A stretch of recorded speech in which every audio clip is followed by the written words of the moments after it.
ഇണക്കങ്ങളോരോ പിണക്കങ്ങളെയും മറന്നാൽ ബന്ധം പവിത്രമാകും.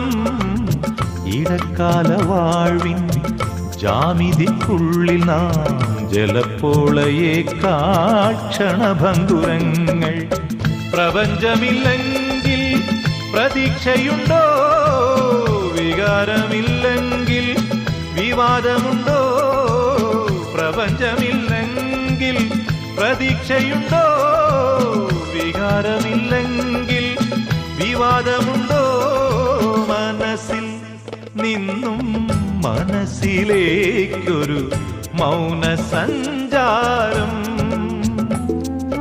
കനവിൽ നിന്നും കനവിലൂടൊരു മടക്ക സഞ്ചാരം.